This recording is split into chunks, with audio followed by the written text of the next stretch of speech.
السلام علیکم ورحمۃ اللہ وبرکاتہ۔ کیسے ہیں دوستو؟ امید ہے کہ ماشاءاللہ آپ بعافیت سے ہوں گے۔ اللہ تبارک و تعالی آپ تمام حضرات کو ایسے ہی خوش رکھے۔ تو میرے محترم بزرگوں، دوستو، بھائیوں، آج میں آپ لوگوں کے سامنے ہمارے معاشرے میں چند خرافات اور برائیاں پھیل رہی ہے، اسی کے تحت ہمارے معاشرے میں جہیز ایک برائی پھیل چکی ہے، اسی کے موضوع لے کر میں آپ کے سامنے آیا ہوں۔ آپ میری باتوں کو بغور سماعت فرمائیں۔ محترم حضرات، گرام قدر سامعین کرام، اس وقت میرا موضوع سخن ہمارے معاشرے کا وہ ناشور ہے جس نے زندگی کی بنیادی کو ہلا کر رکھ دیا، سینکڑوں ہزاروں گھروں کو تباہ و برباد کر دیا اور کتنے ہی جذبات کو مسل کر رکھ دیا ہے۔ یہ وہ بیماری ہے جسے آپ جہیز کے نام سے یاد کرتے ہیں۔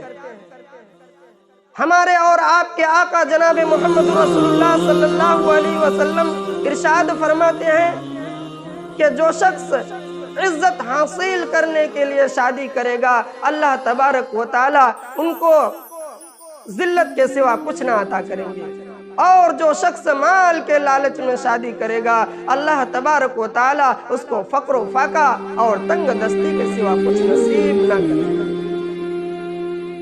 اسلام کے پاسبانوں، آج ہندوستان کے اندر اور خاص طور سے ہمارے معاشرے میں جہیز ایک ایسا ناسور بن گیا ہے جو ایٹمی ہتھیار سے زیادہ خطرناک اور مہلک ثابت ہوتا جا رہا ہے۔ اس منحوس جہیز کی بنیاد پر ہمارے معاشرے میں روزمرہ اخبارات کی رونق زار بن کر یہ سرخیاں چھپتی ہیں کہ فلاں شوہر نے اپنے سسرال والوں سے کار نہ ملنے پر اپنی نئے نویلی دلہن کو جلا کر راکھ کر دیا، اور فلاں شخص نے مزید جہیز کا مطالبہ پورا نہ کرنے پر بیوی کو موت کے گھاٹ اتار دیا۔ عجب ماجرا ہے حضرات، دیکھیے، عجب ماجرا ہے حضرات، دیکھیے، داماد مانگتا ہے خیرات، دیکھیے۔ پیارے دوستو، اخبارات کی یہ سرخیاں ابھی غیر قوموں ہی کے بارے میں نظر آتی تھی، مگر افسوس صد افسوس کے رفتہ رفتہ ہماری اسلامی معاشرے کے اندر بھی یہ وبا پھیل چکی ہے۔ آج اخبارات کے اندر جہیز کے لیے بھینٹ چرنے والی کہیں فاطمہ، کہیں رضیہ، کہیں عشرت، کہیں آسیہ، کہیں شبنم و فرزانہ اسلامی شریعت کے نام لیواؤں سے یہ کہہ رہی ہیں کہ کاش ہماری اسلامی شریعت کتابوں اور وعظوں کے بجائے عمل میں آ جاتی۔ میرے محترم بزرگوں، دوستو، بھائیوں اور اسلام کے نوجوانوں، یاد رکھو، عورت رب ذوالجلال کی جانب سے عطا کردہ وہ حسین تحفہ ہے جس نے انسانی زندگی کو رعنائی بخشی۔ اسی عورت کے دم سے نظاروں میں خوبصورتی پیدا ہوئی ہے۔ اسی معصوم کلی نے سیدنا آدم علیہ السلام کی زندگی سے خوف و وحشت کو دور کیا، مگر ان تمام باتوں کے باوجود ظلم و ستم کی تاریخ شاہد ہے۔ اس دار فانی میں جتنے بھی مظالم برپا ہوئے ہیں، ان میں سب سے زیادہ ترصنف نازک ہی پر کیے گئے ہیں۔ اس بے رحم سماج نے عورت کو جس نظر سے دیکھا ہے وہ نہایت ہی قابل مذمت ہے۔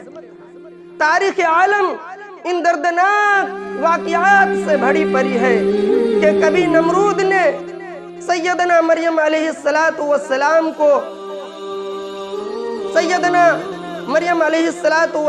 کو محتم کر کے جنگلوں کی خاک چاٹنے پر مجبور کر دیا، تو کبھی نمرود نے اپنی بیٹی کو ایمان لانے کی پاداش میں اس طرح آگ میں ڈالا، تو کبھی عرب کے جاہل معاشرے نے لڑکی کی پیدائش کو اس قدر منحوس تصور کیا کہ ان کے پیدا ہوتے ہی زندہ درگور کر دیا جاتا ہے۔ محترم حضرات، آج بھی ان معصوم دو شہزادوں پر ظلم ستم کے پہاڑ توڑے جا رہے ہیں۔ جبر و تشدید کی خاردھار جھاریاں ان کی راہ میں حائل ہے۔ آج بھی ان عورتوں کے ارمانوں کا خون کیا جا رہا ہے۔ غریب گھرانوں کی بچیوں پر خدا کی زمین اپنی وسعت اور کشادگی کے باوجود تنگ ہو رہی ہے۔ یہ بات روز روشن کی طرح آیا ہے، یہ بات روز روشن کی طرح آیا ہے کہ جس گھر میں لڑکی جوانی کی دہلیز پر قدم رکھتی ہے، اسی وقت سے والدین کی نیند حرام ہو جاتی ہے، اسی وقت سے ماں باپ کی نیند حرام ہو جاتی ہے۔ زندگی کا ہر لمحہ سانپ بن کر ڈسنے لگتا ہے۔ ایک طرف لڑکی کی اٹھتی ہوئی جوانی ہوتی ہے تو دوسری طرف جنسی بھیریوں کی اٹھتی ہوئی نگاہیں ہوتی ہیں، تو تیسری طرف پڑوسیوں کی چمی گوئیاں ہوتی ہیں۔ جب والدین اس گلاب کے پھول کو سجانے کے لیے کسی لڑکے کے تلاش کرتے ہیں تو جہیز کے مطالبہ ان کے ارادے کو وہی مسمار کر دیتے ہیں۔ ارے جہیز کے ٹھیکیداروں، کان کھول کر سن لو، ذرا دیکھو سید الانبیاء تاجدار بطحا احمد مجتبی محمد مصطفیٰ سرور کونین صلی اللہ علیہ وسلم کی پیاری اور لاڈلی بیٹی حضرت فاطمہ کا عقد مسنون کس انداز سے ہو رہی ہے۔ جسم پر جو چادر ہے اس میں 16 پیوند لگے ہوئے ہیں، اور بنت رسول ہونے کے باوجود، رسول کی بیٹی ہونے کے باوجود پیادہ پاشر خدا حیدر کرار رضی اللہ تعالیٰ عنہ کے گھر کے جانب روانہ ہو رہی ہے، اور جہیز میں ایک بستر، ایک چکی اور 2 مٹکے پر مشتمل مختصر سا سامان علی مرتضیٰ کو پیش کیا جا رہا ہے۔ میرے محترم بزرگوں، دوستو، بھائیوں، کیا حضرت فاطمہ رضی اللہ تعالی عنہ حضرت فاطمہ رضی اللہ تعالی عنہ کی ہستی نہیں تھی؟ ارے بھائی، وہ تو رسول کی بیٹی تھی۔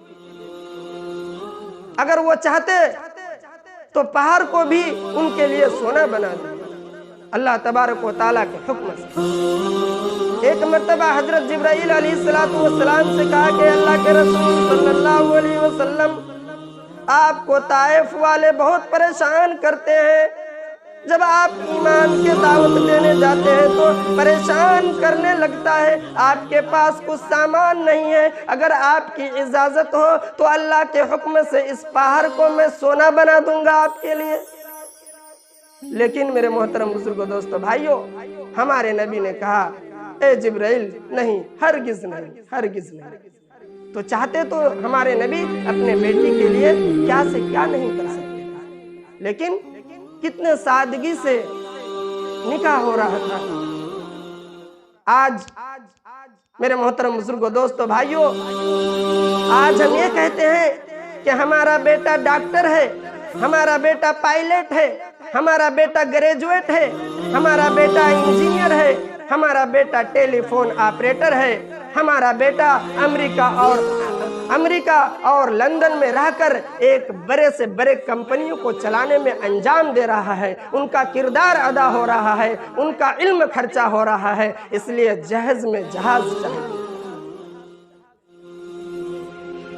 ارے اولاد پیدا کر کے جہیز کے تمنا کرنے والوں، ذرا کان کھول کر سن لو، اگر تمہارا بیٹا ڈاکٹر ہے تو حضرت علی تو امیر المومنین تھے، اگر تمہارا بیٹا انجینئر ہے تو حضرت علی مجاہد تھے، اگر تمہارا بیٹا پائلٹ ہے تو حضرت علی خلیفہ رسول تھے، اگر تمہارا بیٹا ٹیلی فون آپریٹر ہے تو حضرت علی فاتح خیبر تھے، اگر تمہارا بیٹا گریجویٹ ہے تو حضرت علی اسد اللہ تھے، اگر تمہارا بیٹا پیکر سیاست تھے تو حضرت علی پیکر ولایت تھے۔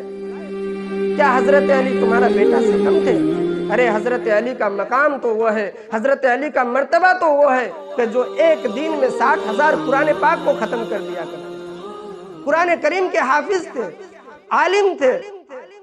وہ حضرت علی جو رسول صلی اللہ علیہ وسلم کے داماد تھے، وہ حضرت علی جو حضرت فاطمہ رضی اللہ تعالیٰ عنہ کے شوہر تھے، ارے وہ حضرت علی جس نے حسن اور حسین رضی اللہ تعالی عنہ کے والد محترم تھے، کیا وہ تم سے کم تھا؟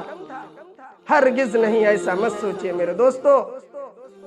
تو میں آپ سے یہی کہنا چاہتا ہوں کہ جب بھی آپ کسی لڑکی کے تلاش کرے تو آپ اپنے مطالبہ مت کرو کہ ہمیں یہ چاہیے، وہ چاہیے، وہ چاہیے، فلاں چیز چاہیے، نہیں، ہرگز نہیں، اسلام میں ہرگز منع ہے۔